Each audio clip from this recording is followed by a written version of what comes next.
Hello everyone, welcome to round table study. तो देखो continue करते हैं हमारे ये जो डे फर्स्ट का जो हमारा कुछ क्वेश्चन बचा हुआ था। ऑलमोस्ट सारे बच्चों ने क्वेश्चन लगाए होंगे। ठीक है, मैंने इसकी पीडीएफ आपको चैनल के मतलब व्हाट्सएप के चैनल में मैंने सेंड कर दिया। ठीक है, देखो तो हम लोगों ने क्वेश्चन नंबर 14 तक लगा लिया था, दैट इज अपने कोऑर्डिनेट ज्योमेट्री तक के क्वेश्चन को सॉल्व कर लिया था। हम लोग बात करते हैं क्वेश्चन नंबर 15 से, जो कि हमारा चैप्टर 8 है, इंट्रोडक्शन टू ट्रिग्नोमेट्री। बड़ा इजी सा क्वेश्चन है। कह रहा है कि ना triangle triangle ABC right angle at A. ध्यान से सुनना है, यही बात इंपॉर्टेंट है। कह रहा है कि इसमें जो राइट एंगल है ना वो ए पर है। ओके, तो कह रहा है कि then value of sec B की वैल्यू बता दो। देखो तो इसका बेसिक सा देखो, हम लोग अगर कॉन्सेप्ट अगर बात करें कि सर इस क्वेश्चन के पीछे का सर जो कॉन्सेप्ट है वो क्या है। ठीक है, ध्यान से सुनो। कह रहा है कि ना right angle in a right triangle ABC. ठीक है जी, हम लोग क्या कर लेते हैं, सबसे पहले एक राइट एंगल ट्राइंगल बना लेते हैं। ये बना लिया। अच्छा, अब ध्यान देने वाली बात है कि राइट एंगल एट ए पर है, तो राइट एंगल दैट इज यहाँ पर राइट एंगल है, तो आप इसे मानो ए, बाकी आप इसे बी या इसे आप सी मान सकते हो एज योर विश। ठीक है, if sine B is equal to 1/4। देखो क्या कह रहा है कि हमारा जो साइन बी है ना, जरा लिखो साइन बी का मतलब देखो होता क्या एक्चुअल में। साइन बी का हम लोग मतलब जानते हैं क्या, परपेंडिकुलर अपॉन हाइपोटेनस। मैंने एक फॉर्मूला आपको बताया कि P B P upon H H B हम लोग ये करते हैं। ठीक है,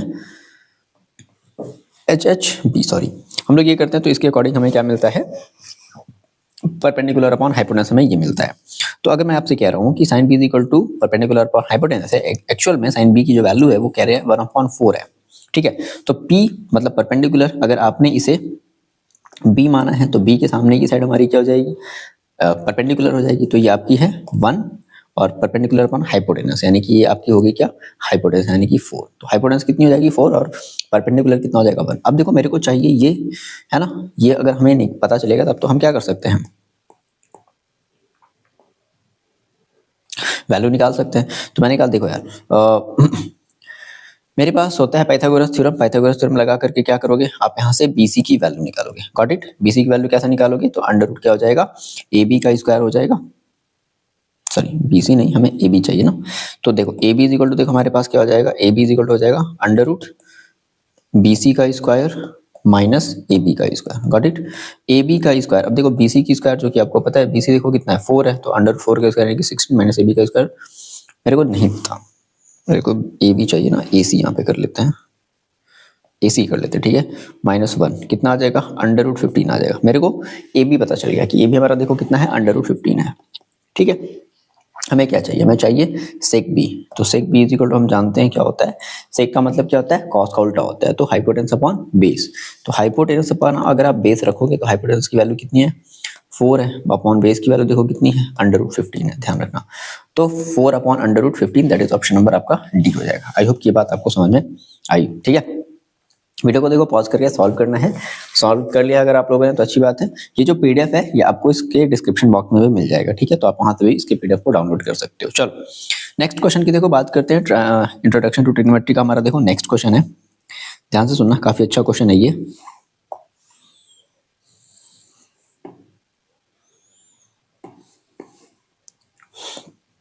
देखो क्या कह रहा है, कह रहा है कि sec A plus A sec theta plus B tan theta is equal to M and B sec theta plus A tan theta is equal to N. Prove that A square plus N square is equal to B square plus M square.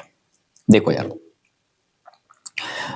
Actual में हमें जो value पता है ना वो हमें देखो m की पता है, हाँ या ना बोलो। ठीक है, हमें m की वैल्यू पता है दैट इज ये है समथिंग कुछ, हमें यहाँ से n की वैल्यू पता है दैट इज ये है समथिंग कुछ। ठीक है, तो हम देखो क्या करते हैं, अगर हमारे पास जो हमें प्रूव करना है दैट इज हमें प्रूव करना है A square plus N square is equal to B square plus M square. देखो मैंने क्या किया, मैंने ये किया कि मैंने m और n को मैंने एक जगह रख दिया। ठीक है, तो मैंने कहा कि इस n को इधर ट्रांसफर कर दो, ये हो जाएगा M square minus N square. Got it, और ये हो जाएगा इधर A square minus B square. मतलब कि अगर आप N square minus N square की वैल्यू अगर आप A square minus B square ला दो दैट मींस आपका ये क्या हो जाएगा, प्रूफ हो जाएगा। यही बात है। ठीक है, तो देखो हमने यहाँ से क्या किया, हम सबसे पहले हम इसकी बात करेंगे सिंस हमें पता है क्या कि ए हमारे पास जो m है हम इसे ऐसे भी लिख सकते हैं उल्टा कि m इज इक्वल टू मेरे पास क्या है, a sec theta plus b tan theta. Got it. अच्छा जी, देखो लेकिन मेरे को केवल m नहीं चाहिए, मेरे को m का स्क्वायर चाहिए है ना। तो मैंने कहा यार ऐसा करते हैं, स्क्वायरिंग बोथ साइड कर देते हैं, स्क्वायरिंग बोथ साइड करो। तो देखो मेरे को क्या मिलेगा, मेरे को मिलेगा क्या, M square is equal to, अब ध्यान देना है यहाँ पे A sec theta plus B tan theta, okay, इस पूरे का आप होल स्क्वायर करोगे, एम स्क्वायर को एज इट इज रहने दो, is equal to A plus B के होल स्क्वायर पे अप्लाई कर दो, A square sec square theta plus B square tan square theta plus 2ab, ध्यान से सुना मेरी बात, सेक थीटा इंटू टैन थीटा, हाँ या ना, इतना तो लिख सकते हैं, गॉट इट। मतलब मेरे को m की वैल्यू पता चली। अभी देखो यहाँ से हम कुछ भी नहीं कर सकते, कोई वैल्यू बदलनी नहीं है, टैन को टैन में, सेक को सेक में रहने देना है ना। हम यहाँ से कॉमन भी नहीं ले सकते, अगर हम कॉमन ले लेते तो समथिंग, नहीं ऐसा कुछ भी नहीं करना है, एज इट इज छोड़ दो। अब आओ n पर, सिंस देखो हमें पता है n इज इक्वल टू क्या है, b sec theta plus a tan theta, ये हमें पता है, तो मैंने स्क्वायरिंग अगेन बोथ साइड कर दिया, n स्क्वायर मिल जाएगा, इधर क्या मिलेगा, b sec theta plus a tan theta का होल स्क्वायर कर दिया, n square is equal to क्या हो जाएगा, b square sec square theta plus a square tan square theta plus 2ab, same वही चीज tan theta into sec theta, या sec theta into tan theta, एक ही बात है, बात बराबर है, ठीक है।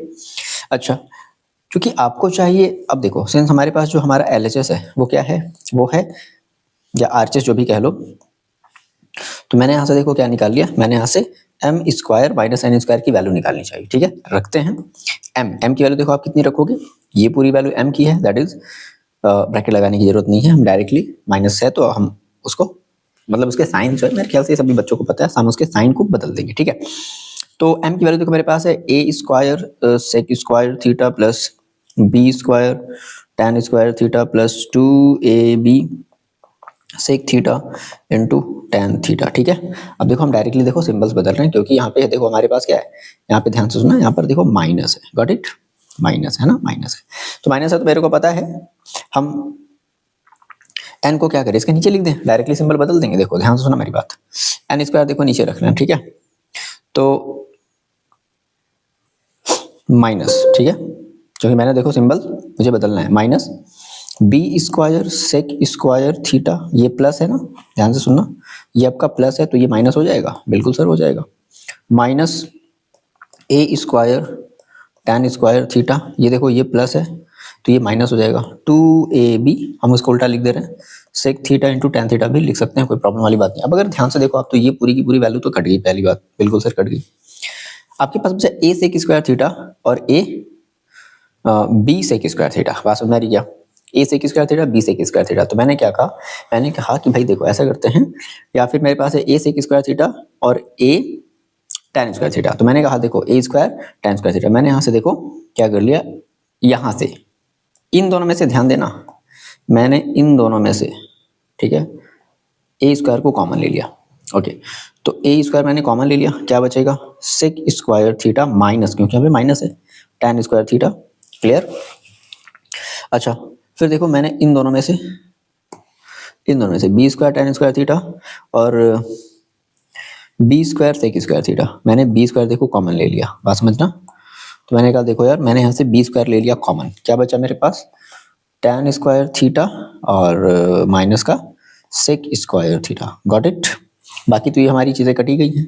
देखो sec square theta minus sec square theta की सभी लोग जानते हैं कि वैल्यू 1 होती है, तो ए स्क्वायर इंटू 1 प्लस, देखो अब यहाँ पर उल्टी चीज है, मतलब अगर ये sec square theta minus tan square theta तो आप इसको 1 लिख सकते थे, लेकिन अगर tan square theta minus sec square theta तो आप इसकी वैल्यू 1 तो लिखोगे लेकिन -1 लिखोगे, गॉट इट। तो बी स्क्वायर इंटू -1, मतलब फाइनली मेरे को देखो क्या मिल गया, M square minus N square is equal to A square minus B square, ठीक है। अब जो आपका क्वेश्चन जिस ऑर्डर में है आप उस ऑर्डर में रख दो, मतलब ए और एन एक साथ है, देखो भाई मैंने क्या कहा, ए और एन एक साथ है ना जी, तो मैंने इस n को इधर भगा दिया, ठीक है, तो देखो क्या हो गया, A square plus N square, और इस b को मैंने इधर भगा दिया, M square plus B square, hence proved. तो ये काम आपको करना था, आई होप की बात समझ में आई होगी। मूविंग ऑन नेक्स्ट क्वेश्चन, देखो अगला हमारा क्वेश्चन है क्वेश्चन नंबर 17, ध्यान से सुनना, एप्लीकेशन ऑफ ट्रिग्नोमेट्री हम लोग आगे, straight highway leads to the foot of the tower, एक मिनट इसको हम दूसरी जगह कर लेते हैं,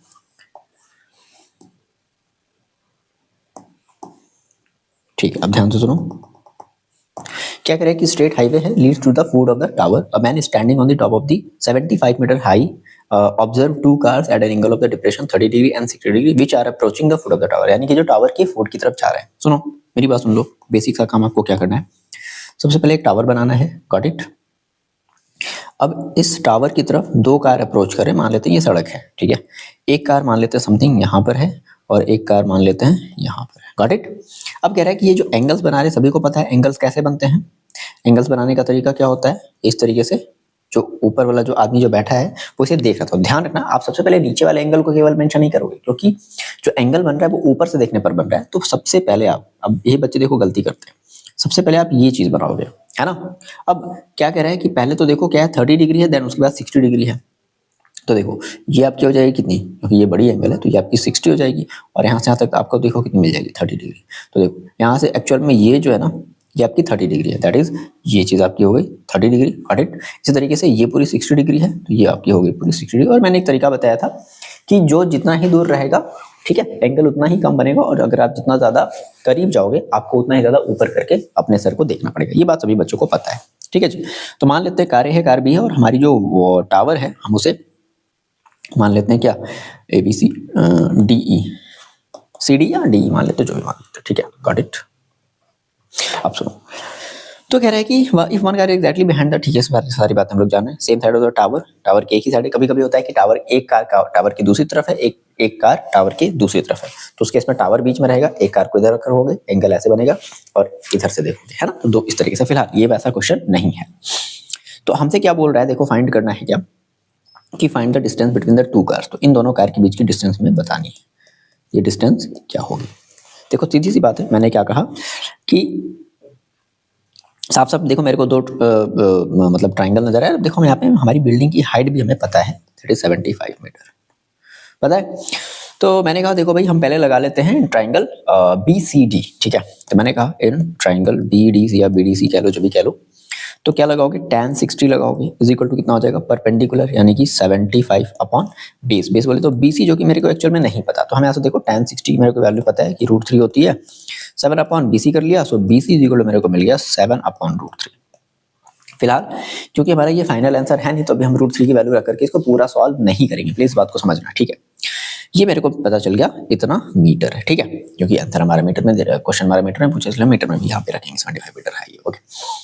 अब देखो नाउ अब हम लोग लेते हैं क्या, इन ट्राइंगल, बड़े वाले ट्राइंगल में ले लो, ADC में ले लो, ADC फिर से लगाते हैं tan 30 is equal to perpendicular upon क्या होता है जी, बेस होता है, तो परपेंडिकुलर बोले तो 75 अपॉन बेस। देखो हमारे पास कितना है, AB प्लस BC है, क्या ये बात सही है, AB plus BC, got it. क्योंकि आप ये बेस अब ये पूरा लोगे ना, हाँ सर बिल्कुल सर पूरा लेंगे।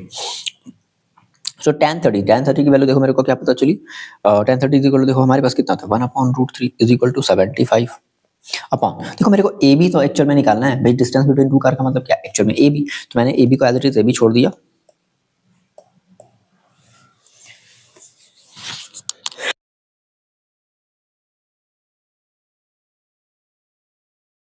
सॉरी देखो मैंने AB को एज इट इज AB छोड़ दिया, और मैंने देखो BC को क्या कर दिया, मैंने AB को एज इट इज AB छोड़ दिया, मैंने BC की जगह देखो क्या रख दिया, जो कि मेरे को पता है क्या है, ध्यान से सुनना मेरी बात, 75 है ये, ठीक है, 75 अपॉन √3, ये बात क्लियर है, हाँ सर ये बात क्लियर है। अच्छा अब इसके तो हमें बस सॉल्व करना है, सॉल्व करके हमें कैसे भी करके हमें यहाँ से किसकी वैल्यू निकालनी है, AB की वैल्यू निकालनी है, ठीक है, निकाल लिया जाए, निकाल लिया जाए।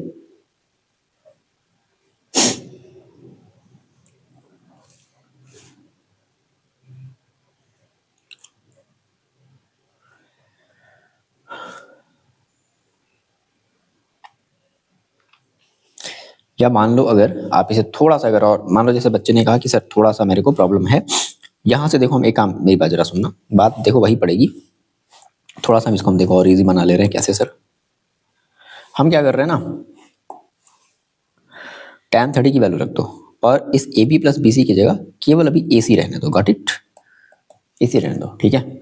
tan 30 की वैल्यू देखो मेरे को पता है होती है 1 अपॉन √3 होता है 75 अपॉन AC, सो फाइनली मेरे को AC इज इक्वल टू क्या मिल गया, 75 अपॉन √3 मिल गया, क्या ये बात सही है, बिल्कुल सर ये बात बिल्कुल सही है, सॉरी 75 इंटू √3 मिलेगा, मल्टीप्लाई हो जाएगा ना, ये इधर जाएगा, ये इधर जाएगा, गॉट इट। तो 75√3 मिल जाएगा, गॉट इट। अच्छा, अब देखो मेरे को AC पता चल गया। सिंस हम जानते हैं अगर आपको AB निकालना हो तो क्या करोगे, आप AC में से BC को माइनस कर दोगे, बोलो हाँ या ना।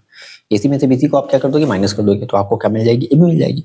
AC जो कि आपको पता है 75√3 माइनस BC आपको देखो पता है कितनी, 75/√3। अब देखो यहाँ पर एक प्रॉब्लम है, ये 75 देखो जब भी अगर अपॉन में अगर √3 और क्योंकि क्वेश्चन में बोला भी है कि √3 की वैल्यू आपको कितनी रखनी है, तो याद रखना कभी भी हमेशा अपॉन में √3 की वैल्यू मत रखना। पहले आप इसे सॉल्व करोगे, 75√3 एज इट इज फिलहाल अभी रहने दो, माइनस मैंने देखो ऊपर नीचे क्या कर दिया, मैंने √3 का मल्टीप्लाई कर दिया। तो इससे देखो क्या हो गया, थोड़ा सा अगर हम इसको सॉल्व साइड में अगर सॉल्व करें, रफ करें, 75√3 अपॉन में √3 इंटू √3 देखो मिलकर के कितना हो जाएगा, 3 हो जाएगा। कट कर लो, 3 2 3 5 ठीक है। तो कितना हो जाएगा भाई, 25√3 हो जाएगा, गॉट इट। क्या अलग अलग √3 की वैल्यू रखेंगे, नहीं, आप यहाँ से पहले √3 को कॉमन ले लो, और और भी अगर कुछ कॉमन हो सकता है तो वो भी कॉमन ले लो। तो मेरे ख्याल से यहाँ पर देखो 25 भी कॉमन हो जा रहा है, यहाँ क्या बचेगा 3, 25√3 मैंने कॉमन ले लिया, तो 25√3 तो ऑलरेडी कॉमन हो गया, 75 में से आपने 25 अगर कॉमन ले लिया तो क्या बचेगा 3, ठीक है, माइनस यहाँ से देखो क्या बचेगा 1, तो कितना हो जाएगा 3 - 1 यानी कि 2, यानी कि 25 इंटू √3 इंटू 2, तो 25 इंटू 2 कितना हो जाएगा 50, इंटू √3 की वैल्यू रख लो 1.73, यही दिया है ना, जो दिया है वही से वही रखना है, अपने मन से कुछ भी वैल्यू नहीं रखनी है। तो इसको मल्टीप्लाई कर लिया, कितना हो जाएगा 5 3 15, 5 7 35, 18 और 5 1 5, 5 और 1 6, ठीक है, एक जीरो लगा दो और डेसिमल यहाँ लगा दो, यानी कि 685, सॉरी 110, 68.5, यहाँ पर नहीं, यहाँ पर लगेगा ना 68.5, है ना।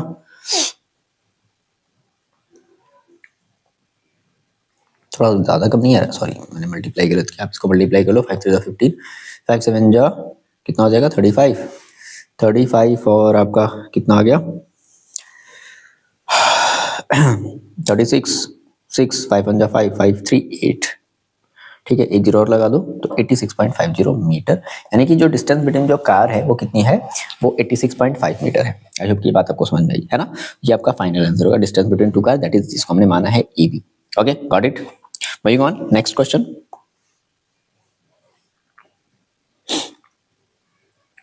क्वेश्चन नंबर 18 काफी इंपॉर्टेंट है और बढ़िया सा स्टैंडर्ड वाले बच्चों के लिए क्वेश्चन है, ऐसे क्वेश्चन स्टैंडर्ड वाले बच्चे नहीं छोड़ेंगे। देखो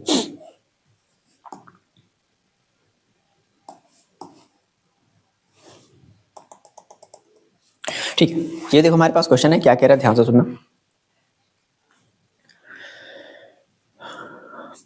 देखो कह रहा है कि Amit standing on a horizontal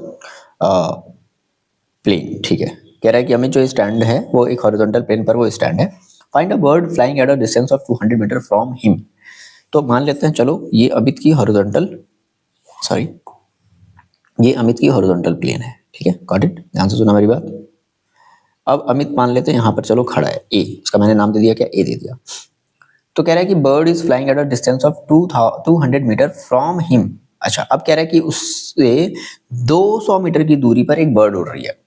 तो 200 मीटर की दूरी पर मान लो अगर हम एक बर्ड अगर हम उड़ा रहे हैं, है ना, कैसे, at an elevation of 30 degree, मतलब उससे 200 मीटर की दूरी पर एक बर्ड उड़ रही है, और जब वो बर्ड को देख रहा है तो उसके और बर्ड के बीच का जो एंगल बन रहा है वो कितना है, वो 30 डिग्री है। तो सुनो जरा ध्यान से, कैसे, यानी कि अब एग्जैक्टली आप यहाँ पर तो बर्ड नहीं उड़ा सकते, है ना, यहाँ से यहाँ तक आप 200, मेरी बात जरा समझना, यहाँ से यहाँ आप 200 नहीं ले सकते, क्यों, क्योंकि यहाँ के बीच की एंगल जो है 30 डिग्री नहीं होगी, तो आपको इसे थोड़ा सा इंक्लाइंड करके बनाना पड़ेगा, दैट मीन्स आपको ये बनाना पड़ेगा।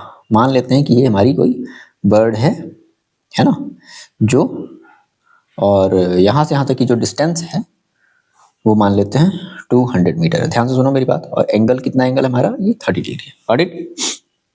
अच्छा अब देखो, फिर कह रहा है कि Deepak standing on the roof of 50 metre high building. अब देखो कह रहा है कि एक पर्सन है दीपक जो 50 मीटर हाई बिल्डिंग पर खड़ा है, find the angle of elevation of the same bird to be 45। क्या लगता है, कह रहा है कि एक दूसरा पर्सन आ गया दीपक, और कह रहा है कि दीपक ने भी उस बर्ड को देखा, तो जब दीपक ने उस बर्ड को देखा तो कह रहा है कि नहीं यार, मेरे हिसाब से तो जो मेरा और बर्ड का जो एंगल ऑफ एलिवेशन है वो कितना है, वो 45 डिग्री है। ठीक है, तो क्या लगता है हम दीपक के लिए जो 50 मीटर हाई बिल्डिंग जो बनाए, मेरी बात सुनो, आप देखो बच्चे यहाँ से कंफ्यूज कहाँ होंगे। मैंने आपसे ये कहा कि अगर हम दीपक के लिए अगर हम 50 मीटर हाई अगर बिल्डिंग बनाए तो क्या लगता है हम उस बिल्डिंग को यहीं पर रखते हैं या फिर कहीं इधर बना लें? बोलो। देखो, अगर आप इसे इधर रखोगे ना तो इसकी एंगल और कम हो जाएगी। कहने का मतलब है क्योंकि ये तो खुद ही 30 वाले पर खड़ा है और इसको आपने और ऊपर रख दिया। समझ रहे हो बात क्या? तो ऊपर रख दिया तो एंगल तो और कम हो जाएगा। Got it? तो इसका मतलब है कि हम दीपक के लिए जो बिल्डिंग बनाएंगे 50 मीटर वो ए पर ना बना करके हम इस तरफ बनाते हैं। मान लेते हैं यहाँ पर हमारे पास एक पॉइंट है, बिल्डिंग यहाँ पर है बी, जिसका मैंने नाम दे दिया बिल्डिंग है, जो कि यहाँ से यहाँ तक 50 मीटर हाई है। ध्यान से सुना मेरी बात भाई, क्योंकि ये तो 200 बोला है ना यार, तो 200 तो काफी ऊपर होगी ना, तो इसके बराबर तो बना नहीं लोगे। ये क्या लग रहा है कि सर लाइन ऐसे खींच दें, ऐसे चला दें? नहीं, है ना। अब यहाँ पर दीपक है, ठीक है, यहाँ पर क्या बैठा है जी, डी, मैंने इसका नाम दिया दैट इज दीपक। अब ये बर्ड को देख रहा है, तो इसने कहा कि नहीं यार, जब मैंने बर्ड को देखा तो सभी को पता है कि एंगल हम लोग ऐसे बनाते हैं ना।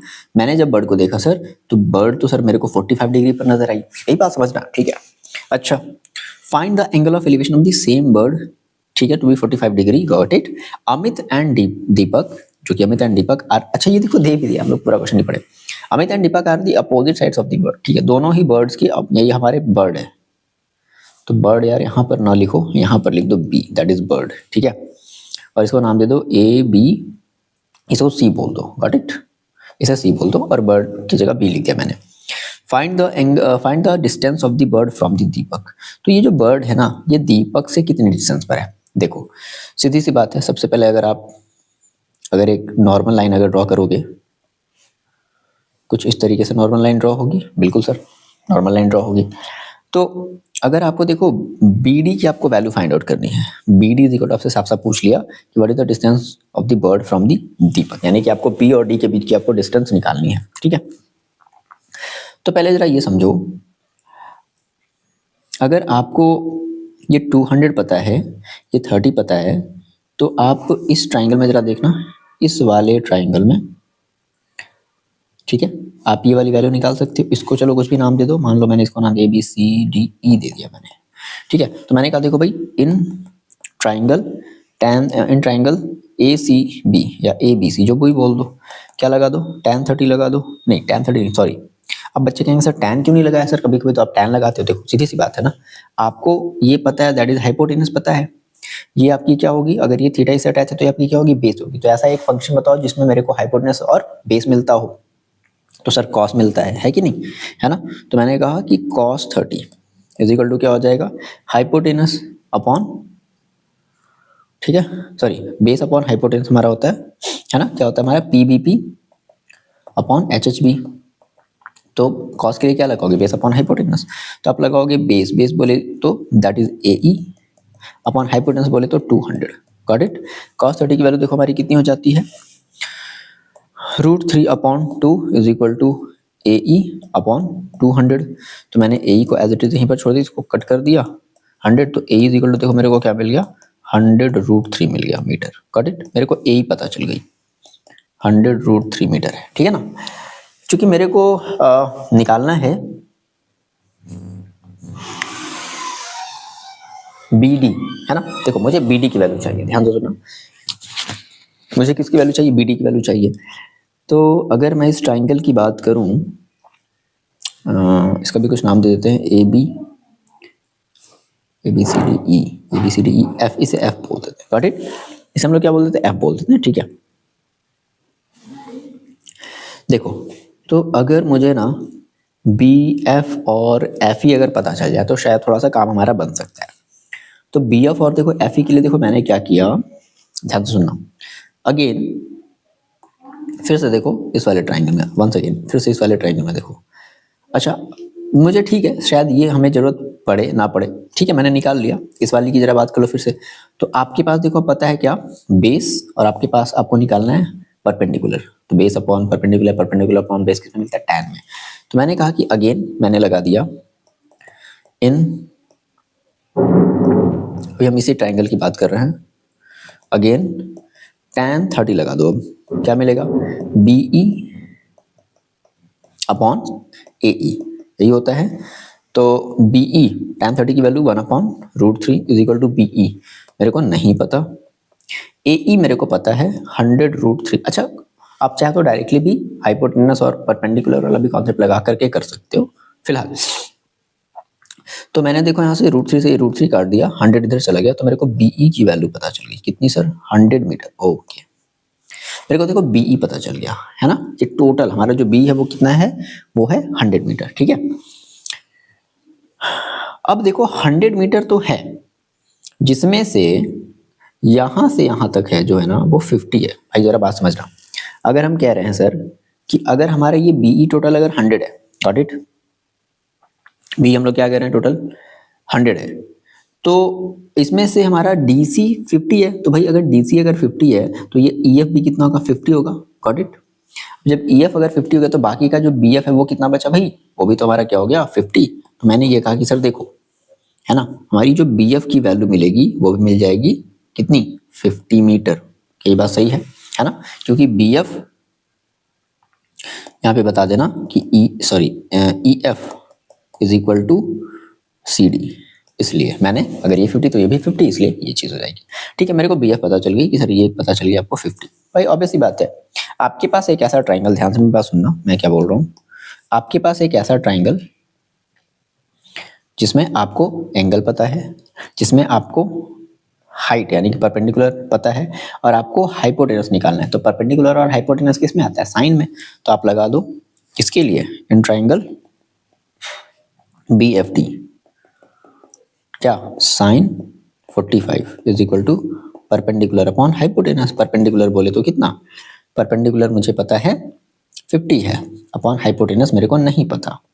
साइन 45 की वैल्यू होती है 1/√2 is equal to 50 upon BD।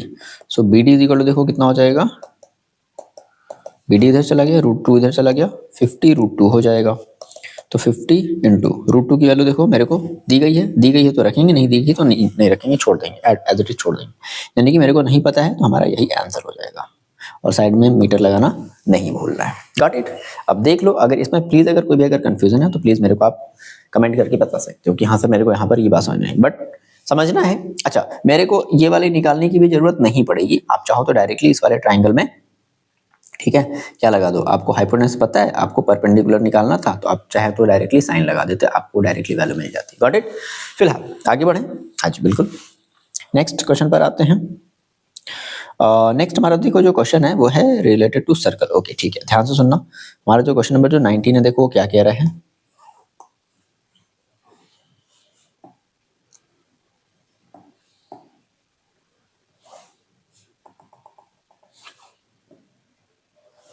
ध्यान से सुनो, देखो कह रहा है कि prove that the tangent drawn at the end of the diameter of the circle are parallel. काफी अच्छा क्वेश्चन है, और ये आपके एनसीईआरटी में भी और कई बार ये आपकी पीवाईक्यू में भी पूछा गया है। ओके, ध्यान से सुनो मेरी बात, क्या कह रहा है, कह रहा है कि prove that the tangent drawn at the end of the diameter of the circle. तो सबसे पहले तो आपको एक सर्कल ड्रॉ करना है, कर लिया ड्रॉ। अब ना आप एक इसका डायमीटर ड्रॉ करो। तो मान लो मैंने इसका डायमीटर ड्रॉ कर दिया है AB, मैंने इसका क्या नाम दे दिया, AB नाम दे दिया, ठीक है। अब कह रहा है कि इस डायमीटर के एंड पर हम एक टेंजेंट ड्रॉ करते हैं। तो देखो मैंने एक ये टेंजेंट ड्रॉ किया, ठीक है, और ये मैंने एक दूसरा टेंजेंट ड्रॉ किया, गॉट इट। तो क्या कह रहा है कि सर ऐसे टेंजेंट ड्रॉ करने से ये जो दोनों टेंजेंट है ना वो आपस में पैरेलल है। क्या ये क्वेश्चन समझ में आया, ठीक है। तो मान लेते हैं इस लाइन को हम लोग बोल देते हैं ABCD, बोल देते हैं इस लाइन को CD, और इस लाइन को बोल देते हैं EF, गॉट इट, ठीक है। इस लाइन को मैंने क्या बोल दिया, CD, और एक लाइन को मैंने क्या बोल दिया, EF बोल दिया, ठीक। अब देखो अगर मैं आपसे कहूं कि अगर आपको सिंस पता है कि अगर एक सर्कल है, ध्यान से सुनो मेरी बात, सर्कल से आप एक टेंजेंट ड्रॉ करके ले जा रहे हो, और उस टेंजेंट पर यानी कि जो इसको हम लोग यहाँ पर हम लोग क्या बोलते हैं, यहाँ पर हम लोग बोलते हैं पॉइंट ऑफ कांटेक्ट। तो अगर आप इस पॉइंट ऑफ कांटेक्ट पर अगर आप एक रेडियस अगर ड्रॉ करते हो, तो रेडियस और ये जो टेंजेंट है इसके बीच 90 डिग्री का एंगल बनता है। ये तो बात सभी बच्चे जानते हैं, बिल्कुल सर। अब मुझे बताना जरा, जब मैंने आपको अगर ये बात बताई कि देखो भाई ऐसा होता है। तो मैंने कहा देखो यहाँ पर और यहाँ पर, या फिर कह लो यहाँ पर, या कह लो यहाँ पर, हर एक जगह कितना एंगल बन रहा होगा, 90 डिग्री का एंगल बन रहा होगा। अब ध्यान सुनना कि सिंस आप ये लिखोगे, पहले क्या लिखोगे कि since tangent make right angle, ये लिखना पड़ेगा ना, 2 मार्क्स का अगर क्वेश्चन है तो ये तो लिखना पड़ेगा, right angle with radius of circle. ठीक है, अच्छा तो दैट इज, हम ये कह सकते हैं, इसको बोलो A1 बोलते, इसे एंगल 2 बोलते, इसे एंगल 3 बोलते, इसे एंगल 4 बोलते, कोई दिक्कत नो सर, मैंने मेंशन कर दिया, आप भी ऐसे मेंशन कर सकते हो। तो अब इमेजिन करो कि आपको DC और EF को पैरेलल अगर दिखाना है, तो अगर आप अल्टरनेट अगर कॉन्सेप्ट अगर लगा दो, सिंस आप कहोगे कि देखो angle 1 is equal to angle 4, बोलो, तो एंगल 1 और एंगल 4 तभी पॉसिबल हो सकता है जब हम AB को एक ट्रांसवर्सल लाइन मान रहे हैं और CD और EF हमारी एक पैरेलल लाइन हो, अदरवाइज ये एंगल और ये एंगल बराबर होते नहीं। जस्ट लाइक आपने ऐसे बनाया होगा, इस तरीके से आप बनाते थे, ये एंगल इक्वल लेते थे, तो कहते थे यस हमारी लाइन आपस में पैरेलल है, बस। क्या लिखोगे, ये लिखोगे सेम वही कि tangent make right angle with radius, है ना, and angle 2 is equal to angle 3, got it, क्या ईच 90 डिग्री, ईच 90 डिग्री, है ना। तो कहेंगे क्या कि by alternate interior angle, AIA, that is alternate interior angle, CD जो होगी, सॉरी, CD जो होगी वो पैरेलल होगी किसके, EF के, हेंस जो बाद में जो पूरा स्टेटमेंट जो बोला है कि tangent drawn at the end of the diameter of the circle are parallel, hence proved, got it. ठीक है, लिख लोगे, इतना बात समझ में आया। नेक्स्ट मूव अप, अगले क्वेश्चन की तरफ देखो हम लोग बढ़ते हैं, question number 20। Prove that the opposite sides of quadrilateral circumscribing a circle subtend supplementary angle at the centre of the circle. ध्यान से सुनो क्या कह रहा है कि prove that the opposite sides of quadrilateral circumscribing a circle. ठीक है, तो पहले ये वाली लाइन अगर बच्चे अगर समझ लेंगे, ध्यान से सुनो मेरी बात,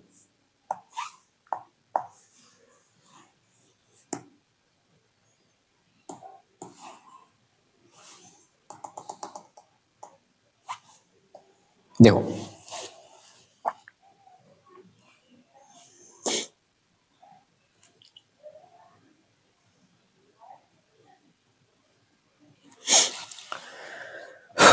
देखो हमसे ये कह रहा है कि prove that opposite sides of quadrilateral circumscribing a circle, मतलब कि सबसे पहले तो आपको क्या करनी है, एक क्वाड्रिलेटरल बनानी है और वो क्वाड्रिलेटरल किसी सर्कल को सर्कमस्क्राइब किया है, मतलब कि सबसे पहले आपके पास एक क्वाड्रिलेटरल है।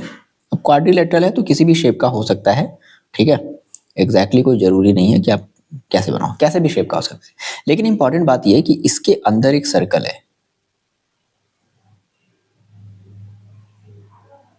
क्या इसके अंदर सर्कल मैंने बना दिया।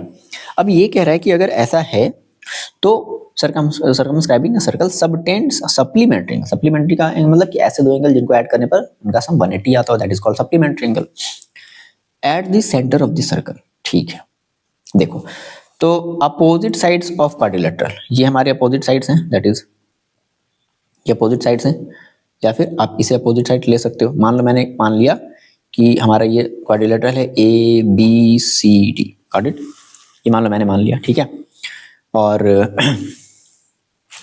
मैंने अब देखो यहाँ पे क्या कहना चाहता है कि जो अपोजिट साइड्स होते हैं ना वो सेंटर पर, prove that the opposite sides of quadrilateral circumscribing a circle subtend supplementary angles eight the centre of the circle. मतलब मान लो कि इस अपोजिट साइड से यहाँ से सपोज करो, यहाँ से मैंने एक एंगल ड्रॉ किया सर्कल पर, सर्कल के सेंटर पर, यहाँ से मैंने एक एंगल ड्रॉ किया, तो यहाँ पर देखो यहाँ पे हमारा एक एंगल बन रहा है। इसी तरीके से मैंने यहाँ से एक एंगल ड्रॉ किया इन दोनों को मिला करके, तो ये कह रहा है कि अगर आप इन दोनों को ऐड कर दो तो इसका सम 180 आना चाहिए। या फिर हो सकता है किसी बच्चे ने कहा कि सर क्या सर इसे और इसे 180 नहीं दिखा सकते, बिल्कुल इसे भी आप चाहो तो दिखा सकते हो, तो हमें कोई एक चीज लेकर के चलना पड़ेगा। तो हमें एक्चुअल में दिखाना क्या है कि देखो यहाँ पर मान लो सेंटर आपका O है, तो DOA प्लस BOC की वैल्यू आपको 180 डिग्री दिखानी है। तो पहले जरा सब बातें लिख लेना कि गिवन क्या है। तो गिवन आपके पास है एक सर्कल है विद सेंटर O, यही दिया है, सर्कल विद सेंटर O आपके पास ये पता है, ये गिवन है, मतलब ये क्वेश्चन का पार्ट है हमारा, है ना। और विद सेंटर O आपको टू प्रूव क्या करना है, टू प्रूव आपको ये करना है, मैंने जो बनाया इस फिगर, क्योंकि फिगर तो आपको दिया नहीं, आपको फिगर खुद से बनाना पड़ेगा, तो आपको टू प्रूव करना है कि angle AOD plus angle COB is equal to 180 degree.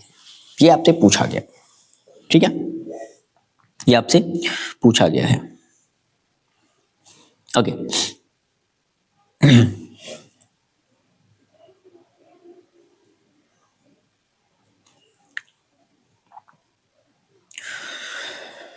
Okay तो इसे देखो हम लोग कैसे सॉल्व कर ले।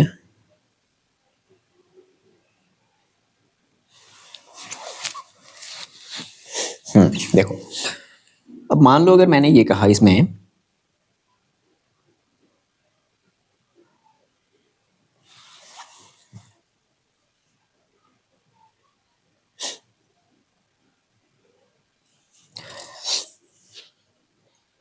देखो अगर हम एक कंस्ट्रक्शन करें, कंस्ट्रक्शन में मैंने क्या किया कि मैंने ओ को जहां पे हमारा जो टेंजेंट है मैंने इसको मिला दिया। इससे करने से देखो फायदा क्या होगा,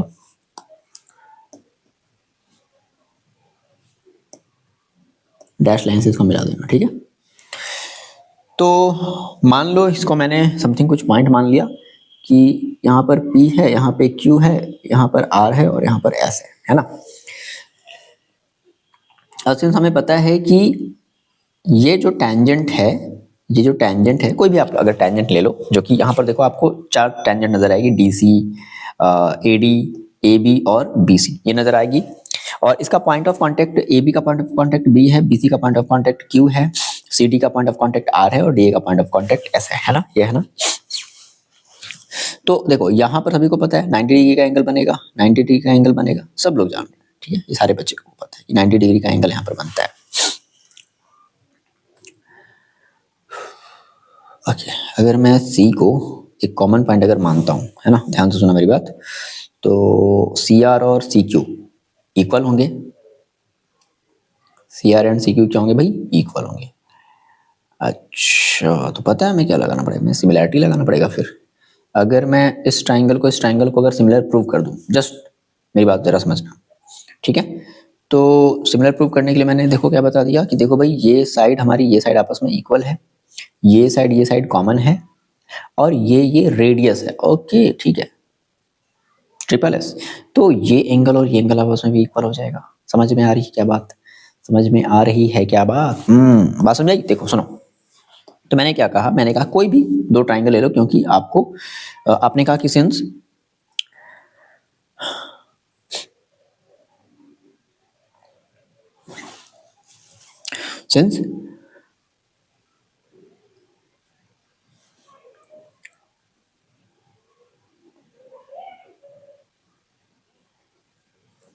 देखो मैंने कहा कि RC, यहाँ से देखो मैंने ये वाले ट्राइंगल की पहले बात कर ली, इन ट्राइंगल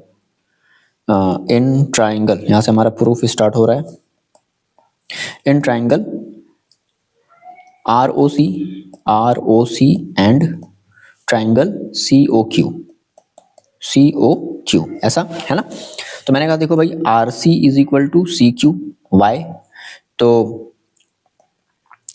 जो हमारा ये ना, ये एक्चुअल में है क्या, ये हमारा टेंजेंट है, टेंजेंट ड्रॉन किया गया है फ्रॉम सेम पॉइंट से 2 टेंजेंट अगर ड्रॉ किए जाते हैं तो आपस में इक्वल होते हैं। And OC is equal to OC common होगा, ठीक है। And OR is equal to OQ, क्यों, क्योंकि ये रेडियाई हैं, ठीक है। तो क्या कहोगे कि by triple S similarity triangle ROC, ध्यान से सुनना, ROC सिमिलर होगा ट्राइंगल, अगर आपने ROC लिया है तो आपको लेना पड़ेगा QOC। गॉट इट, ये बात सभी को आती है, ट्राइंगल में हमने ये चीज देखा है। तो इससे हुआ क्या आपको कि ये वाला एंगल, ध्यान से सुनो, ये वाला एंगल और ये वाला एंगल आपस में बराबर हो गया, हो गया? हाँ जी सर। तो दैट मीन्स आपने ये कह दिया कि देखो भाई, हमारा जो एंगल आर ओ सी था वो इक्वल हो गया क्यू ओ सी के, क्यू ओ सी के। ये बात जरा समझना, ठीक है, ये बात जरा समझना। तो मान लो अगर मैं थोड़ी देर के लिए, अगर मैं इसे एंगल 1 बोल दूं, इसे एंगल 2 बोल दूं, गॉट इट?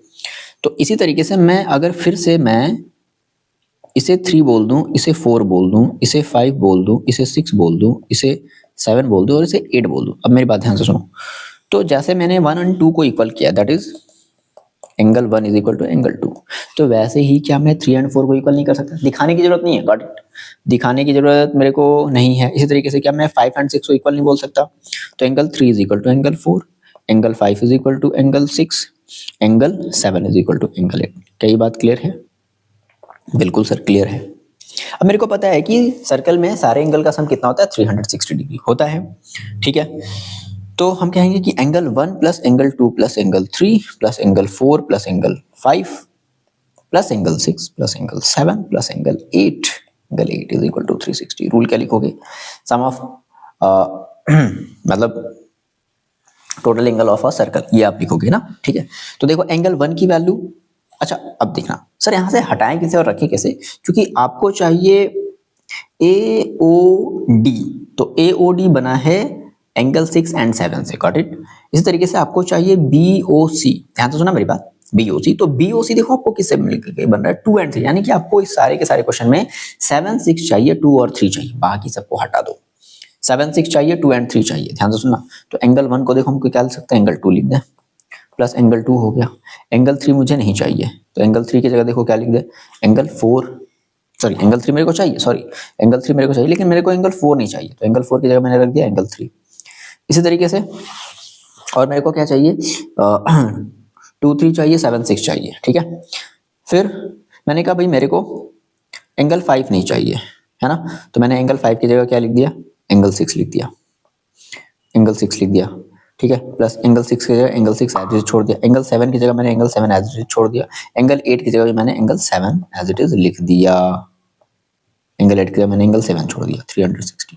देखो 2 एंगल 2 कितनी बार? 2 बार, तो 2 इंटू एंगल 2, ठीक है? 3 एंगल 3 2 बार, प्लस 6 एंगल 6 2 बार, प्लस 7 एंगल 7 2 बार angle 7, got it? Is equal to 360।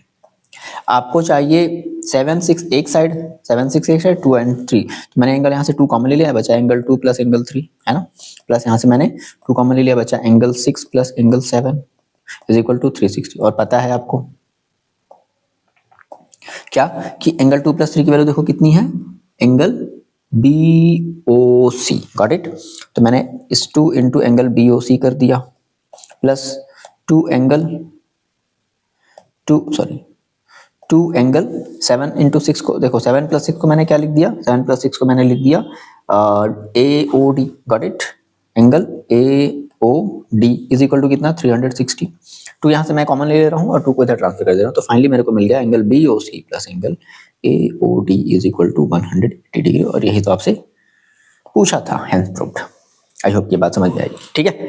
Moving on next question, अगले क्वेश्चन की तरफ बढ़ते हैं। हो गया, ध्यान देना, अच्छा क्वेश्चन था, क्वेश्चन नंबर 20। एरिया रिलेटेड देखो सर्कल पर आते हैं। What is the area of a semi circle of diameter D? कह रहा है कि मेरे पास एक सेमी सर्कल है, तो उस सेमी सर्कल की डायमीटर क्या होगी? चलो फास्ट कमेंट करके बताओ, देखिए कितने बच्चे इसका आंसर बता सकते हैं। सभी बच्चे जो भी इस वीडियो को देख रहे हैं ऑनलाइन ऑफलाइन, सारे बच्चे बताओ जरा।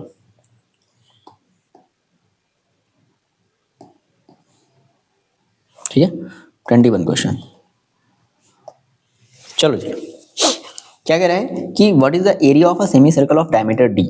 सेमी सर्कल है जिसका आपको एरिया बताना है। अच्छा यहाँ पे D2 नहीं है, यहाँ पर ये आपका डी स्क्वायर है, ध्यान देना थोड़ा सा, ठीक है? ये स्क्वायर जल्दी लगता नहीं है ना ऊपर, ये सब डी स्क्वायर है, गॉट इट? ये सब डी स्क्वायर है, ध्यान देना। चलो एनीवन कोई बताएगा?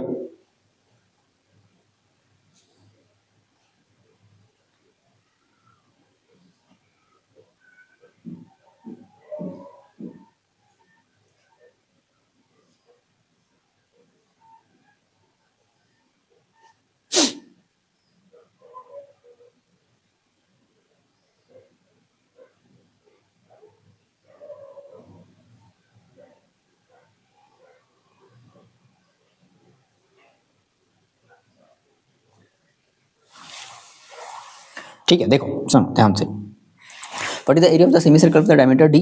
तो सिंस हमें पता है कि जो सर्कल का जो एरिया होता है ना, एरिया ऑफ जो सर्कल होता है इसे हम लोग बोलते हैं पाई आर स्क्वायर, गॉट इट। अगर हम हाफ सर्कल की बात करें तो हमें इसे हाफ करना पड़ेगा, तो इसे भी हमें हाफ करना पड़ेगा। अब हम कहते हैं सकते हैं इसे कि एरिया हमारा हो गया of semi circle, got it. इस area of circle upon two को हम लोग बोलेंगे एरिया ऑफ सेमी सर्कल, ठीक है, is equal to 1/2 pi r square. सुनो, लेकिन हमारा कहीं भी आंसर पाई में तो है लेकिन आर में नहीं है। तो सिंस हमें पता है कि सिंस जो हमारा आर इज इक्वल टू होता है क्या होता है, d/2 होता है, तो मैंने आर की जगह क्या रख दिया, डी रख दिया। तो देखो कितना हो जाएगा, 1/2 इंटू पाई इंटू आर की जगह रख दो d/2 का होल स्क्वायर। फाइनली क्या मिल जाएगा, 1/2 into pi into r, sorry हटा दो, और इस डी स्क्वायर अपॉन टू का स्क्वायर करोगे तो 4, क्या मिल जाएगा, pi d square upon 8, pi d square upon 8। तो देख लो 1/8 pi d square, 1/8 pi d square, that is option number c, got it. ध्यान देना। मूविंग ऑन नेक्स्ट क्वेश्चन, ये तो काफी बढ़िया सा क्वेश्चन था। Question number 22, a circular park is surrounded by road 21 metre wide. ध्यान से सुनो, एक कह रहा है कि एक सर्कुलर पार्क है surrounded by road 21 metre wide है। If the radius of the park is 105 metre, radius दे रखा है, ध्यान से सुनो, रेडियस देखो दे रखा है, find the area of the road. चलो वीडियो को पॉज करके जरा सारे बच्चे सॉल्व करो और प्लीज अपना कमेंट आंसर करके बताओ, देन उसके बाद अपना आंसर मैच करना।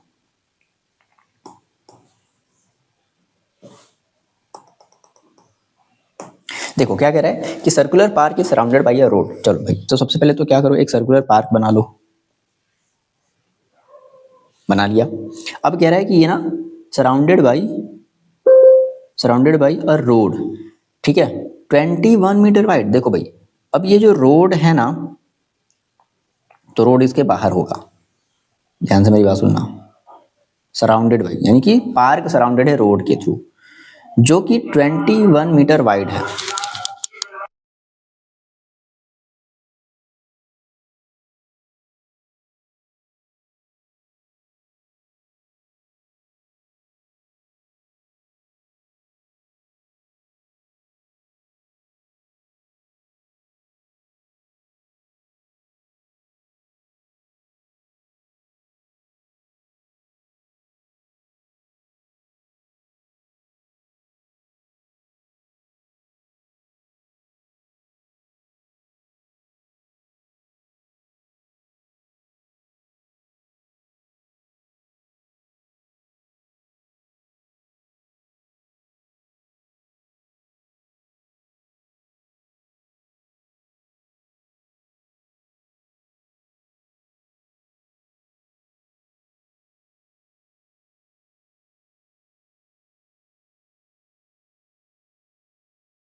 ठीक है, देखो इसे कट कर लो, ये हो जाएगा आपके पास 2 1 जा और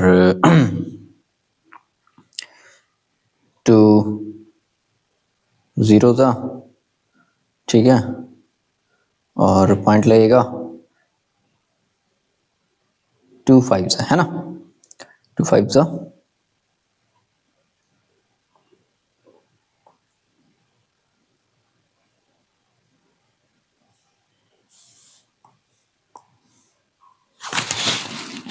ठीक है। इसे देखो कट कर लो, ये हो जाएगा आपका कितना 2 1 जा,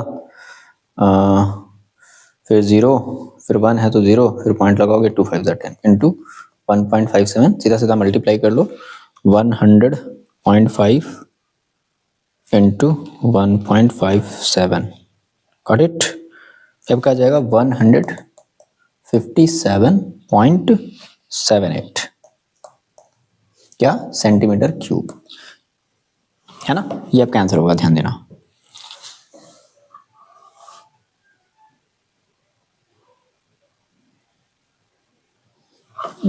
आंसर हमारा 150 आ रहा है, एक मिनट रुको, कहाँ मिस्टेक हो रहा है।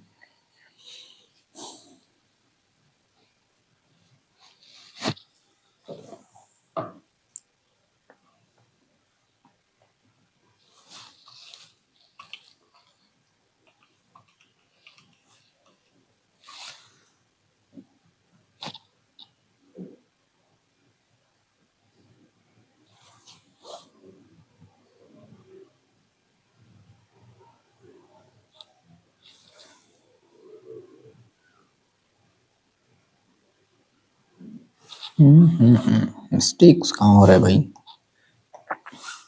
ठीक है, हमारा ये आंसर है ना, ओके, इतना हमारा आंसर सही है, ठीक है। तो 157.78 सेंटीमीटर क्यूब आ गया। देखो इसमें हमारे दो वैरायटी की, देखो हमारे पास क्वेश्चन से, एक क्वेश्चन में क्या कह रहा था कि 1/16 part of the volume field Anfield रह गया। यहाँ पर जो क्वेश्चन है 1/6 पार्ट है, इसलिए हम इसको 1/6 लेकर के करेंगे तो इस केस में हमारा जो आंसर आएगा वो इतना ही आएगा, गॉट इट, ध्यान रखना। तो यहाँ पर ये मिस्टेक नहीं है, ये सही है, हमारा आंसर राइट है। नेक्स्ट क्वेश्चन की देखो बात करते हैं। Two cones have their height in the ratio 1:3 and the radii in the ratio 3:1. What is the ratio of their volumes? ठीक है, तो उनके वॉल्यूम की रेशियो निकालनी है। चलो, to cons have their height in the ratio, ठीक है, दो कोन्स है जिनकी हाइट की रेशियो दे रखी है, तो ऑब्वियस सी बात है एक की हाइट कुछ और होगी, एक की हाइट कुछ और होगी, है ना।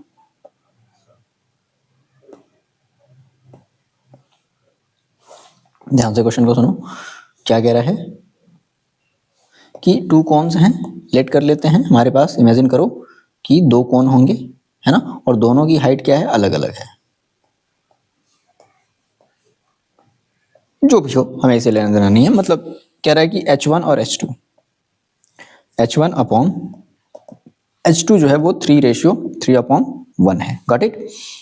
एक मिनट, सॉरी 1:3 है, 1/3 है।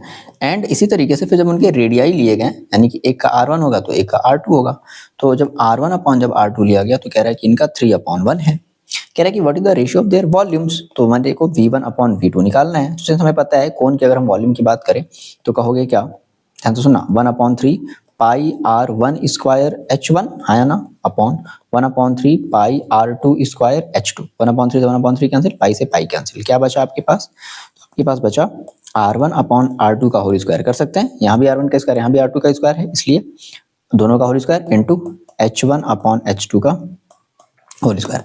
R1/R2 की आपके वैल्यू देखो पता है, 3/1 का होल स्क्वायर इंटू H1/H2 की वैल्यू 1/3, सॉल्व कर लो, 3/1 यानी कि 3 दो बार है, 3 इंटू 3 1/3 एक बार है, एक बार 3 से एक बार 3 कैंसिल आउट हो गया, क्या बचा 3 इंटू 1 दैट इज 3, यानी कि और अपॉन में कुछ नहीं तो क्या 1, तो यानी कि जो वॉल्यूम अपॉन वॉल्यूम का जो रेशियो आया है वो आया है 3:1।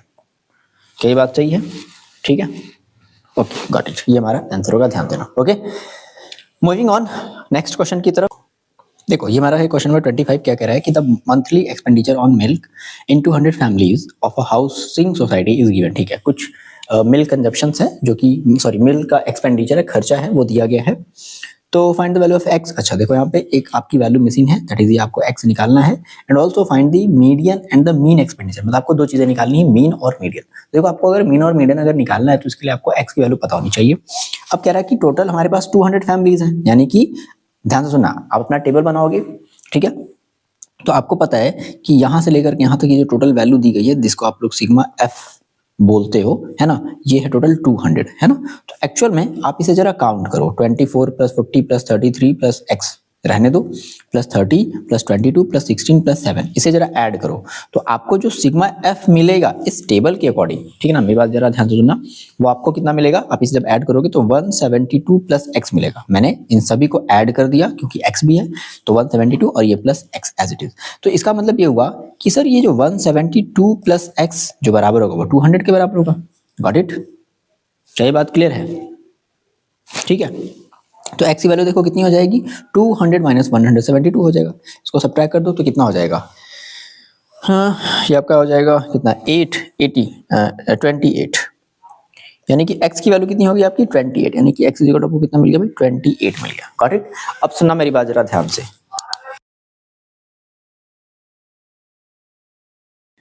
एज्यूम्ड मीन मेथड अगर लगाते हैं तो सबसे पहले आपको टेबल बनाना पड़ेगा। तो टेबल बनाने के लिए सबसे पहले आपको फॉर्मूला पता होना चाहिए। तो हम जानते हैं कि x bar is equal to होता है एज्यूम्ड मीन मेथड के लिए a plus sigma F I D I upon sigma F I. अब यहाँ पे a हमारा एज्यूम्ड मीन होता है, तो मान लिया मैंने, चलो हमारा जो a है मैं लेट कर ले रहा हूँ। a देखो हमारा क्या हो सकता है, स्टार्टिंग में देखो टोटल है कितना, 1 2 3, ऊपर से 3, 1 2 3 4, 1 2 3 4, 1 2 3 4, ठीक है। यानी कि अब इन दोनों में से आप किसी को भी एज्यूम कर सकते हो। तो मैंने मान लिया 3250, मैं ज्यादा वाले को मैं मान लेता हूँ, कोई दिक्कत नहीं है। अगर किसी बच्चे ने 2750 भी माना है तो भी उसका आंसर एग्जैक्ट राइट आएगा। तो मैंने मान लिया let A is equal to हमारे पास कितना है, 3250 है, ओके। और फिर मेरे को क्या चाहिए, F I into D I, मतलब क्या, हम क्या करेंगे, हम एक टेबल बनाएंगे जिसमें हमें F I into D I चाहिए। और पता है हमें कि डी आई का क्या मतलब होता है, D I is equal to होता है हमारा एक्स आई माइनस ए। ए का मतलब क्या है, जो हमने एज्यूम्ड मीन माना है, जो हमने एज्यूम्ड मीन कंसीडर किया है, ओके। तो यहाँ से देखो मैं एक टेबल बनाने जा रहा हूँ जिसमें हम क्या निकालने वाले हैं, हम निकालने वाले हैं डी आई। डी आई का मतलब x I minus A. Got it? तो देखो एक्स आई माइनस ए, यानी कि एक्स आई देखो हमारा है कितना, 1250। 1250 में से अगर मैं कहाँ गया हमारा, 3250 को अगर मैं माइनस करता हूँ तो हमारा आंसर माइनस में आएगा, आएगा ना, बिल्कुल आएगा, ठीक है।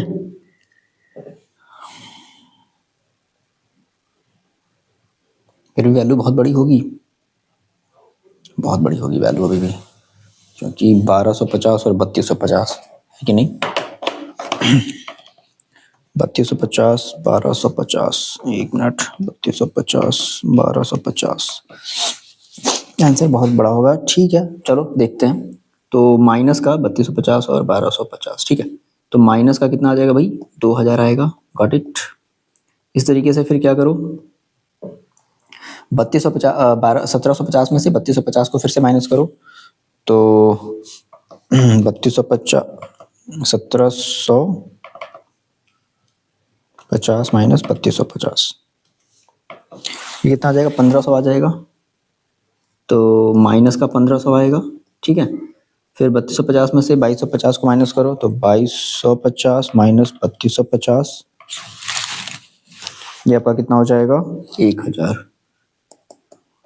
ठीक है। फिर 3250 में से 2750 को माइनस कर दो, यानी कि 2750 माइनस 3250, ये आपका आ जाएगा माइनस का 500। वंस के नीचे वंस, टेंस के नीचे टेंस लिखना, ये तो आपका जीरो मिल जाएगा। फिर 3750 में से कर दो माइनस, तो 3750 और माइनस 3250, 500 हो जाएगा, ठीक। फिर ये कितना हो जाएगा, 1000, है ना। 4250 है मेरे पास, माइनस 3250 है, 1000 आ जाएगा, ठीक है। फिर ये आपका आ जाएगा 1500, है ना, 4750, ठीक है। तो कितना आ जाएगा आपका, ये 1500 आ जाएगा, ठीक है,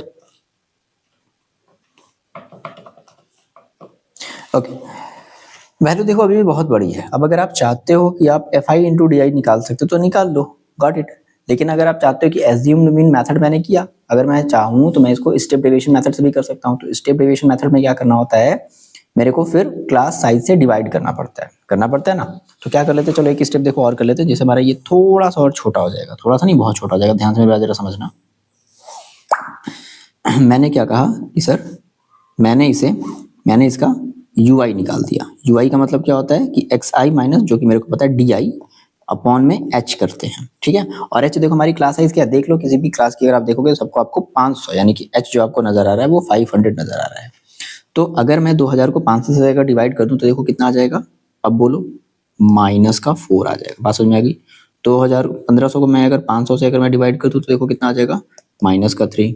1000 को 500 से डिवाइड कर दूं तो माइनस का 2। 500 को 500 से डिवाइड कर दूं तो माइनस का 1। और जीरो को तो जीरो ही मिलेगा। 500 को 500 से 1, 1000 को 500 से 2 और ये 3। Got it. अब देखो कितना इजी हुआ, बात समझ आई कि नहीं आई। इसे हटा देते हैं, एज्यूमिंग मेथड नहीं लगा। हमें लगा पहले कि ठीक है वैल्यू छोटी है तो एज्यूमिंग मेथड से कर लेंगे, मेरे को लगा ही नहीं यार वैल्यू तो अभी भी बहुत बड़ी है इसलिए। अब इसका आप क्या निकाल लो, एफ आई यू आई निकाल लो। क्या निकालते हैं बताओ, एफ आई यू आई निकालते हैं ना। तो अब अगर हमारा अगला स्टेप क्या हो जाएगा, एफ आई इंटू यू आई, ठीक है। तो एफ आई इंटू यू आई निकाल लो। एफ आई देखो हमारे पास कितना है, 24 इंटू 4 है, तो कितना हो जाएगा, माइनस का 16 और 8 1 9 96। इसको मल्टीप्लाई कर लो, 40 इंटू 3 4 3 12 और 1 1 1 120 है ना, माइनस में वंस के नीचे वंस लिखना, टेंस के नीचे टेंस लिखना ताकि ऐड करने में आसानी हो, ठीक है। उसके बाद 33 का 2 के साथ कर दें तो 3 2 6, 3 2 6 कैसे, माइनस में। फिर 28 का -1 के साथ कर दें तो माइनस का 28 और यहाँ तो जीरो ही रहेगा, ठीक है। फिर यहाँ पे अगर हम कर दें मल्टीप्लाई, सॉरी 1 का 22 के साथ, ठीक है। ये देखो मैंने ऐड कर लिया है ना, इन सबको मैंने मल्टीप्लाई कर दिया। पहले क्या कर लेना होगा, पहले माइनस वाले को ऐड कर लेना जो कि आंसर माइनस में आएगा, प्लस वाले को ऐड कर लेना जो कि आंसर प्लस में आएगा। फाइनली दोनों को सब्ट्रैक्ट कर देना, क्योंकि ये वाला बड़ा होगा इसलिए आपका ओवरऑल जो आंसर आएगा एफ आई यू आई का जो सम आएगा वो माइनस में आएगा। Got it. अब मेरे को स्टेप डेविएशन लगाना है तो इसे हटा दो, इसे भी डिलीट कर दो, ठीक है। तो हम जानते हैं कि सर स्टेप डेविएशन का जो हमारा फॉर्मूला होता है, जिसको हम लोग कहते हैं एक्स बार, है ना, इज इक्वल टू हम लोग इसको क्या कहते हैं, a plus f summation of f i u i upon sigma F i और इनटू एच, ठीक है। रख दो। ए देखो हमने एज्यूम कितना किया है, 3250 प्लस, अच्छा प्लस माइनस करोगे तो देखो ये overall F i u I minus में आया है तो इसलिए हम यहाँ पे डायरेक्टली माइनस लगा देते हैं। एफ आई यू आई की वैल्यू देखो है कितनी, 235, ओके। एफ आई यू आई की वैल्यू मेरे को पता है 235 upon F I. Sigma F I देखो हमारे पास कितना है, टोटल 200 है, तो डायरेक्टली मैं क्या रख दूँ, 200 रख दूँ इंटू एच। एच की वैल्यू कितनी है, 500 है। सॉल्व कर लो, ये डबल जीरो कैंसिल आउट हो गया। ये 2 से इस 5 को देखो आप चाहो तो कट कर सकते हो, ये आ जाएगा 2.5 आ जाएगा, है ना। कोई ऑप्शन भी नहीं है, करना तो पड़ेगा क्योंकि पॉइंट है तो आप डायरेक्टली कर सकते हो। माइनस इसका मल्टीप्लाई कर लो तो देखो आपको ये मिल जाएगा 235 इंटू 2.5, ठीक है। यह आ जाएगा आपका 587.5, सब्ट्रैक्ट कर दो 3250, पॉइंट कुछ नहीं तो जीरो लगा दिया और ये हो जाएगा 587.5 लगा दिया, ठीक है। सब्ट्रैक्ट कर लो तो 3250 माइनस 587.5 है ना, तो आ जाएगा आपका कितना 2662.5। ओके, ये आपका मीन आ रहा है 2662.5, गॉट इट, ये आपका सही है, ठीक है। ध्यान देना। इस तरीके से देखो फिर आप मीडियन निकालोगे तो मीडियन के लिए देखो आपको फिर से एक अलग टेबल की जरूरत पड़ेगी। क्या ये बात क्लियर है?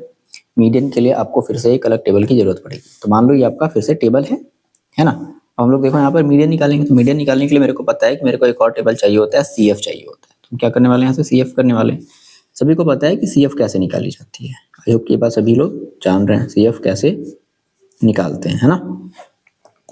यहाँ पे देखो हम लोग सी एफ निकालने वाले हैं। सी एफ देखो हमारा ये पहले कितना हो जाएगा 24, दूसरे में क्या हो जाएगा 24 प्लस 40, तो कितना हो जाएगा 64, ठीक है। तो इस तरीके से आप क्या कर लोगे, CF निकाल लोगे। ठीक है, अगला देखो हमारा, देखो कितना है, इस तरीके से क्या कर लो, 64 में 33 को ऐड कर लो तो कितना हो जाएगा आपका 97।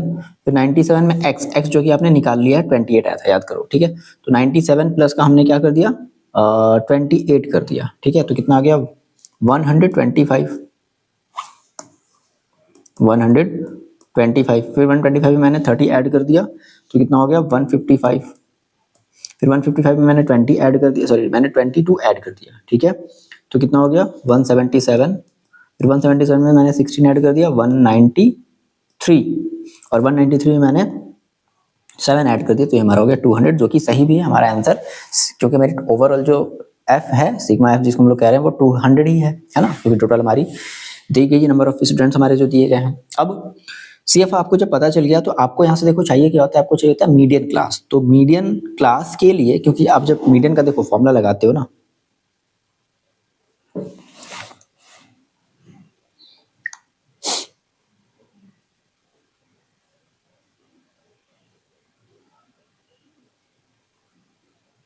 ठीक है, देखो आप जब मीडियन का फॉर्मूला लगाते हो तो आप कहते हो कि सर हमारा जो मीडियन इज इक्वल टू होता है वो होता है क्या, L plus n/2 minus CF।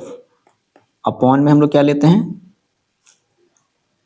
Upon में F इंटू H ये लेते हैं। ठीक है, ये हमारा मेन फॉर्मूला होता है मीडियन के लिए। तो देखो मेरे को n/2, n का मतलब यहाँ पर हमारा total observation that is n is equal to, इसको हम n भी बोल सकते हैं, है ना। अब मीडियन क्लास देखो n/2 से निकलती है, सबसे पहले आप n/2 निकालो। तो n/2 देखो कितना है, n की वैल्यू आप देखो कितनी रखोगे 200 अपॉन 2 कितना आ गया 100। अब 100 देखोगे कि आपकी जो 100 है वो आपकी कम्युनिटी फ्रीक्वेंसी में कहाँ से मैच कर रही है, तो 100 आ रही है 97 से 125 के बीच, तो बड़ी वाली वैल्यू लेते हैं। यानी कि ये वाली जो क्लास है, ये वाली जो क्लास है ना, यही क्लास आपकी मीडियन क्लास है। मेरे ख्याल से ये बात सभी को समझ में आई कि मीडियन क्लास हम लोग कैसे कंसीडर करते हैं। सो इसके लिए पहले आपको n/2 निकालना पड़ता है, फिर CF में देखते हैं, जो बड़ी वाली वैल्यू होती है उसी को उसके रेंज में आ जाती है। ठीक है, अब देखो यानी कि जब मीडियन क्लास है तो L आपको पता चल गया, L क्या होता है हमारा लोअर लिमिट होता है। तो लोअर लिमिट देखो आप कितना रख दोगे 2500 रख दोगे, प्लस n/2 का मतलब 100 कर दोगे, माइनस CF देखो कितनी रख दो। अच्छा CF यहाँ पे हम लोग जो लेते हैं ना वो प्रीसीडिंग द मीडियन क्लास लेते हैं, तो मीडियन क्लास के पीछे वाली CF यानी कि 97 कर दोगे, है ना, अपॉन में फिर क्या लोगे F लोगे। F देखो टोटल कितना आपका 200 है, इंटू H कितना है आपका टोटल 500 है। गॉट इट, ये देखो फिर से भाई ये 500 से ये 00 कैंसिल आउट हो जाएगा, 2500 प्लस का 3 अपॉन 2 इंटू 5। सॉल्व कर लो, 2500 प्लस का इसको कट कर लो 1.5 इंटू 5 हो जाएगा 2500 प्लस का 7.5 आ जाएगा ऐड कर लो तो कितना हो जाएगा 25 और 7 32। ठीक है, सॉरी मैं 3200 नहीं कर रहा हूँ, ये कितना हो जाएगा 7.5, इधर हो जाएगा 00 सॉरी 10 और 5 और 2 यानी कि 2507.। ठीक है,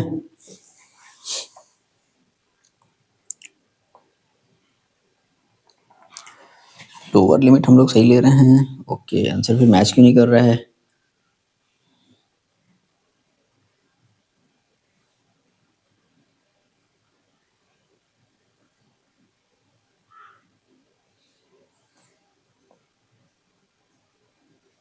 H मैंने सही रखा है, क्लास साइज 500 है, n/2 100 है, माइनस 97 है। CF हम लोग क्या लेते हैं प्रीसीडिंग मीडियन क्लास लेते हैं ना। ठीक है, और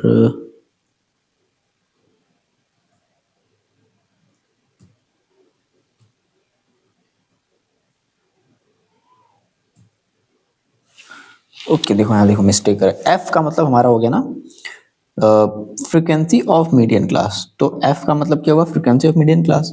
तो एक्चुअल में मीडियन क्लास की फ्रीक्वेंसी में रखनी है तो मैंने टोटल F रख दिया, सॉरी ये बात ध्यान देना, प्रीसीडिंग दी सॉरी एक्चुअल में मीडियन क्लास वाली हम लोग फ्रीक्वेंसी लेते हैं। ठीक है, 3 अपॉन यहाँ पर 200 नहीं रखोगे, यहाँ पर रखोगे F कितनी है 28, सॉरी F आपकी कितनी है नंबर ऑफ स्टूडेंट्स यानी कि 28 है ना, ये चीज़ आप रखोगे 28 रखोगे। Got it 500। अब इसको आप सॉल्व अगर कर लोगे तो ये आपका आ जाएगा 2500। मैं पूरा सॉल्व नहीं करूंगा, आपको पूरा इसको सॉल्व करना पड़ेगा। ठीक है, आप इसे सॉल्व कर लेना, पहले डिवाइड वगैरह कर लेना, उसके बाद आप इसे सॉल्व करोगे आपका आंसर आएगा 2553 2553.57। ठीक है, ये हमारा आंसर आएगा और ये जो भी आंसर है वो रुपए में आएगा और आपका जो मीन भी आया होगा उसे भी आप रुपए में ही लिखोगे, इस बात को ध्यान रखना। ठीक है, तो ये हमारा था क्वेश्चन नंबर कौन सा 25। Okay, got it. नेक्स्ट बात करते हैं अगले वाले क्वेश्चन की।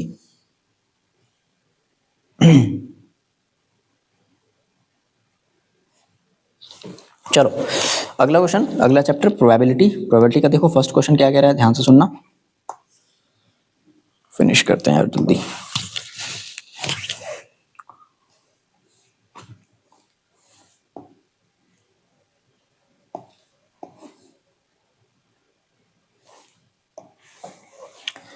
देखो, प्रोबेबिलिटी ऑफ गेसिंग the correct answer of a certain question is x/12। ठीक है, x/12 है ये, ध्यान देना, x/12। If the probability of not guessing the correct answer is 5/6, then the value of x is equal to। तो मेरे को पता है कि guessing प्लस नॉट गेसिंग है ना, कि इज इक्वल टू कितना होता है, 1 होता है। किसी भी चीज के आने की प्रोबेबिलिटी और किसी भी चीज की ना आने की प्रोबेबिलिटी दैट इज 1। तो गेसिंग कितनी है, x/12 है। नॉट गेसिंग कितनी है, नॉट गेसिंग 5/6 है। Okay, is equal to 1। तो बस यहाँ से x की वैल्यू निकाल लो, तो x इक्वल टू कितना हो जाएगा, 1 minus 5/6 is equal to 6 minus 5/6 is equal to 1/6। So x/12 रहेगा। सो x इक्वल टू कितना, 1/6 इंटू 12 कट कर दो तो 2, यानी कि x की वैल्यू कितनी आ गई भाई, 2 आ गई। गॉट इट, ध्यान रखना कितना ईजी सा क्वेश्चन था। Okay, moving on next question, question number 28। 2 dice are thrown at the same time. याद रखना, जैसे ही जब 2 डाइस को अगर फेंका जाता है तो 2 डाइस को फेंकने का मतलब होता है कि टोटल हमारे पास 36 कंडीशन होगी। गॉट इट, टोटल हमारे पास कितनी कंडीशन होगी, टोटल हमारे पास 36 कंडीशन होगी। ध्यान से एक बार क्वेश्चन को पढ़ लो।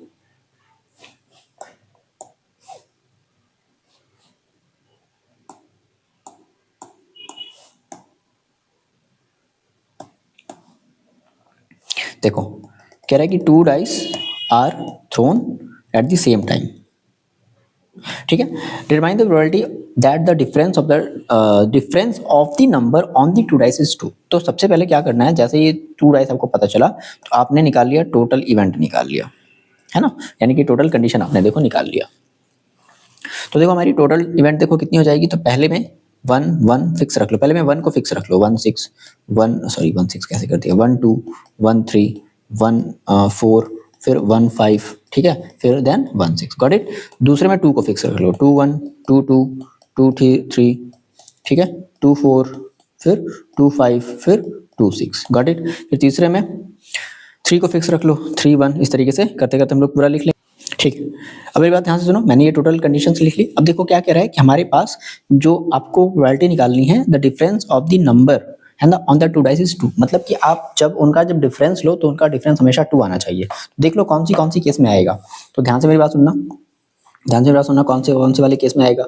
इसमें नहीं आएगा, देखो इसका लोगे तो डिफरेंस आपको 2 मिलेगा, ठीक है, मिलेगा ना, इसमें नहीं मिलेगा, इसमें नहीं मिलेगा, इसमें भी नहीं मिलेगा। बाकी फिर देखो इसमें और कहाँ मिल जाएगा डिफरेंस आपको 2, यहाँ पर मिल जाएगा और कहीं नहीं मिलेगा। फिर देखो इसमें कहाँ मिल जाएगा, इसमें आपको डिफरेंस 2 यहाँ मिल जाएगा। फिर इसमें देखो और कहाँ मिल जाएगा, 4 1 में नहीं मिलेगा, 4 2 में डिफरेंस 2 मिल जाएगा, 4 4 ये सब बाकी नहीं मिलेगा, 4 5 नहीं मिलेगा, 4 6 में भी देखो मिल जाएगा, ठीक है।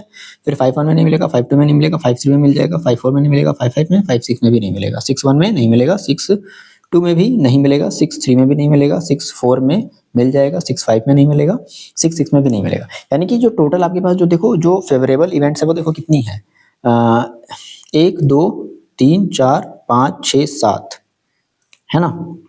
एक और देखो हमारी कहीं होनी चाहिए, टोटल हमारे पास 8 आनी चाहिए। तो हाँ देखो एक यहाँ पर 3 1 में भी क्या मिल जाएगा डिफरेंस हमारा। और देख लो और किसी भी केसेस में आपको डिफरेंस 2 नहीं मिलेगा, तो आप क्या कहोगे कि आपकी जो प्रोबेबिलिटी ऑफ जो इवेंट हो गई वो कितनी हो गई।